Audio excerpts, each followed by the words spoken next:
লখিমপুৰৰ বৰগোহাঁইগাঁৱত যোৱাকালি উদযাপন কৰা হ'ল অসম দিৱস।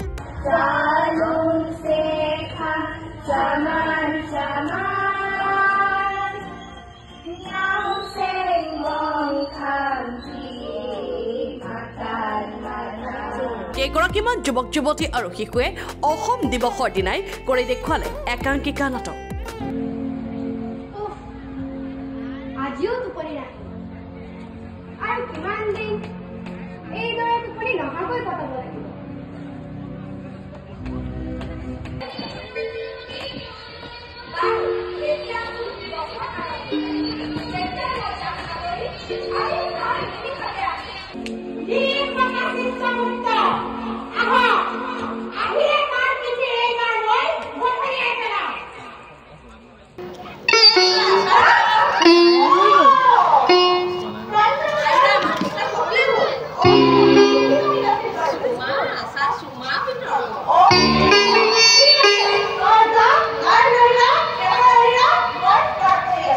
শিশুসকলৰ মাজত অনুষ্ঠিত হ'ল বহু সাহিত্য প্ৰতিযোগিতা।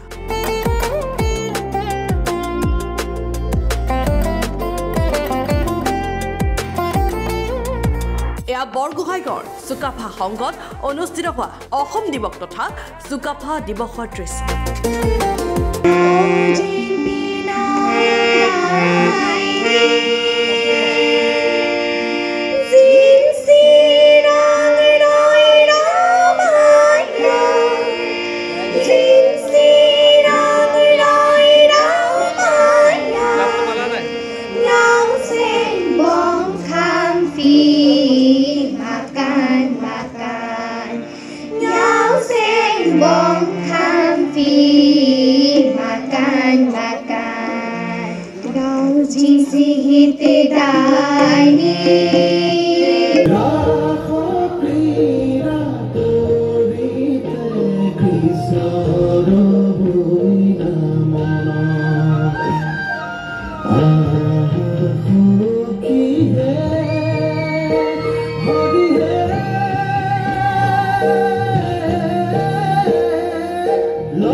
এই চুকাফা সংঘতে বহু নীতি নিয়মেৰে বৰগোহাঁই গাঁওবাসীয়ে মৈদাম পাতি এইদৰে উদযাপন কৰিলে অসম।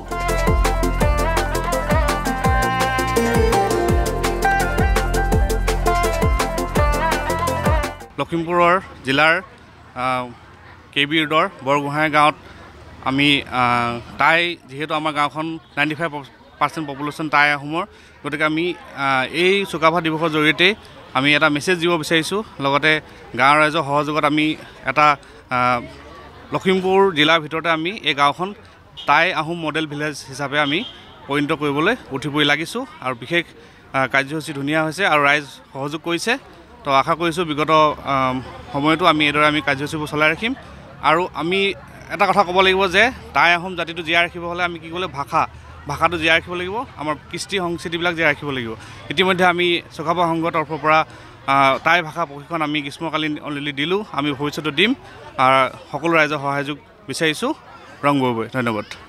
এই প্ৰথম পদক্ষেপ হিচাপে আমি চুকাফা দিৱস পালন কৰিবলৈ আমি আগবাঢ়িছোঁ আৰু এই চুকাফা দিৱসৰ লগত সংগতি ৰাখি আমি অসম দিৱসো পালন কৰিবলৈ আহিছোঁ। আৰু আমাৰ যিহেতু আমাৰ চুকাফা প্ৰতিষ্ঠা দিৱসো আমাৰ ইতিমধ্যে আমি 2 ডিচেম্বৰ তাৰিখটো আমি সিদ্ধান্ত লৈছিলোঁ। গতিকে এই সংগতি ৰাখি আমাৰ চুকাফা দিৱসো আমি প্ৰতিষ্ঠা দিৱসো পালন কৰিবলৈ আমাৰ আগবাঢ়িছোঁ। যিহেতু আমি এই অঞ্চলৰ ৰাইজৰ সংস্কৃতিবান, সকলো সংস্কৃতিবান, গতিকে আমি সংস্কৃতিবান ৰাইজৰ ইচ্ছা অনুসৰি আমি আগবাঢ়িছোঁ। আমি কিছুমান কাম কৰিবলৈ আমি বহুত পদক্ষেপ লৈছোঁ, বিভিন্ন পদক্ষেপ লৈছোঁ। Bureau report, Lakhimpur.